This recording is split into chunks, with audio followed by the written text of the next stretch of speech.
দিনমজুর থেকে কারখানার মালিক হাজিমুল ইসলাম। বাঁশ দিয়ে ঘরের সিলিং তৈরি করতেন হাজিমুল। একসময় ইউটিউবে বাঁশের পণ্য তৈরি করতে দেখে উৎসাহিত হন। এরপর প্রশিক্ষণ নেন ঢাকায় শিল্পকলা একাডেমিতে। ২০ দিনের প্রশিক্ষণে শেখেন ১২০ প্রকার পণ্য তৈরি। সিলিংয়ের কাজ করার পরে মাথায় আসে মোবাইল দেখতে দেখতে যে ইউটিউবে কাজ দেখা যায়। এই কাজ দেখতে দেখতে আমাদেরও মাথায় আসে যে কি করা যায় এটা কাজটা। এই কাজ করতে করতে কাজ হাতে নিলাম যে বাঁশ দিয়ে কি করা যায়। বাঁশের কাজের কি আপনার কোনো প্রশিক্ষণ আছে? হ্যাঁ, প্রশিক্ষণ আছে। কোথায় প্রশিক্ষণ নিয়েছেন? প্রশিক্ষণ নিয়েছি ঢাকা শিল্পকলায়। আসবাবপত্র, টেবিল ল্যাম্প, ঝাড়বাতি, ফুলদানি, মোবাইল স্ট্যান্ড, কলমদানি, সাবান কেস, ফাইল হোল্ডার, ট্রে, হাত পাখা, ঝুড়ি, কুলা ও ঘর সাজানোর নানা উপকরণ সহ ১২০ ধরনের নান্দনিক পণ্য তৈরি করেন তিনি। নীলফামারীর সৈয়দপুর উপজেলার বোতলাগাড়ি ইউনিয়নের উত্তর সোনাখুলি ডাঙ্গাপাড়ায় এই বাঁশের কারখানা গড়ে তুলেছেন হাজিমুল। পুঁজি কি ফিরে আসছে আপনার? অবশ্যই আছে। আচ্ছা আচ্ছা। ফেরত পাচ্ছি। এতদিন পাই নাই, তবে এই বছরটা আমি একটু সারা পাচ্ছি। ভালো সাড়া পাচ্ছেন? হ্যাঁ, সারা পাচ্ছি।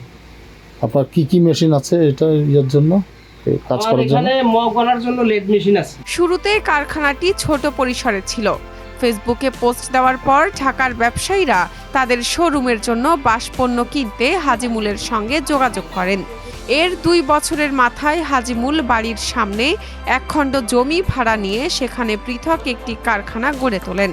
তার কারখানায় ২০ জন নারী পুরুষ কাজ করেন। আমি তো প্রায় ১২টা ১টা ২টা পর্যন্ত এখানে এসে কাজ করি।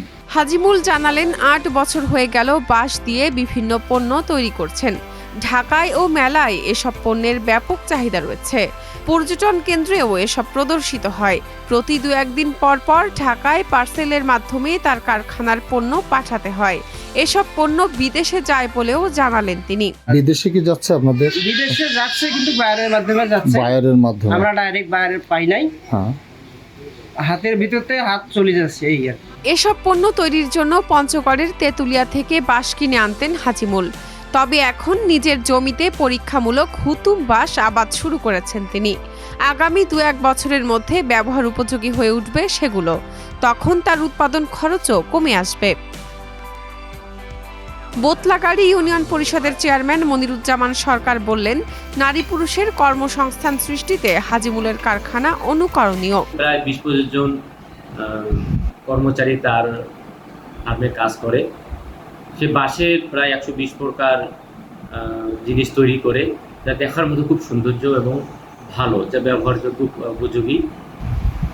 এটা সরকারি এবং বেসরকারি আরও যদি ভালো করে তাদের ট্রেনিং দেওয়া হয় এবং তাদের আর্থিক সহযোগিতা করা যায়, ইনশাল্লাহ এই প্রতিষ্ঠানটি আরও দিনে উন্নত করবে এবং এখানে অনেক ছেলেপেলের কর্মসংস্থানের ব্যবস্থা হবে। হাজিমুলের প্রতিবেশীরা একসময় তার এসব কাজ নিয়ে উপহাস করতেন।